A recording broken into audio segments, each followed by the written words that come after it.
नमस्कार। बहुत से लोग कहते हैं कि शिवलिंग को छूने का हक महिलाओं को नहीं है।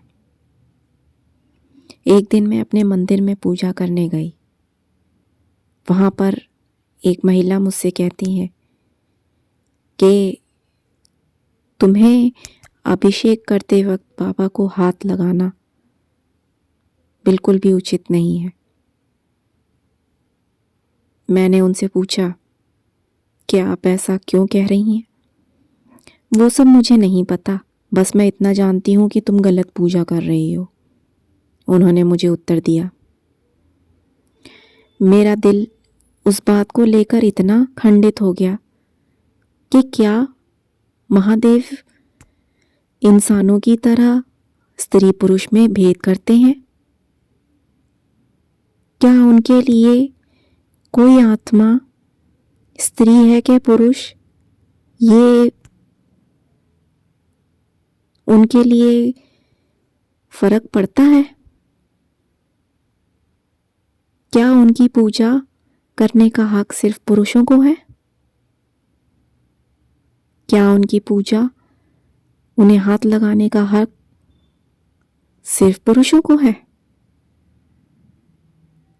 मैं पूछना चाहती हूँ उन स्त्री और पुरुषों से, क्या आपको हर चीज का हक है? क्यों? ऐसा तो कहीं नहीं लिखा।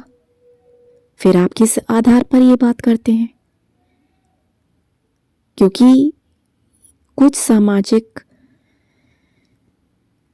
जो कहना चाहिए कि बहुत ही समझदार व्यक्ति हैं, उन्होंने दुनिया में ऐसी भ्रांतियां फैला दी हैं कि शास्त्रों के नाम पर उन्होंने देश को बहुत ही मंद बुद्धि कर दिया है। आज इंसान सुनी सुनाई बातों को फॉलो करता है, सिर्फ उसी को मानता है जो उसने एक से सुन रखा है।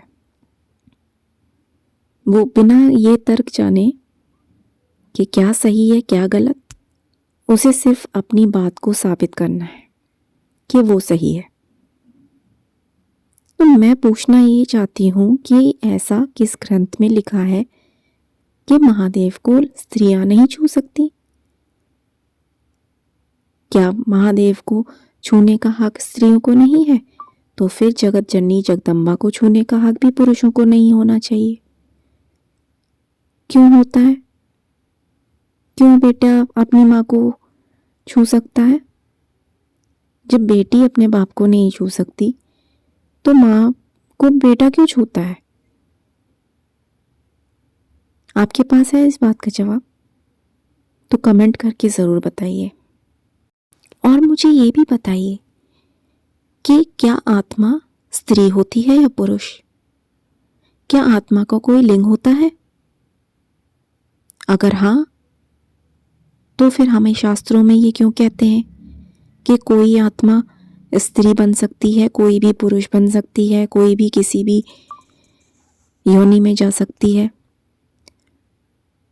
तो फिर जब हमें मनुष्य जीवन मिला है, क्या इतना काफ़ी नहीं है हमें भक्ति करने के लिए?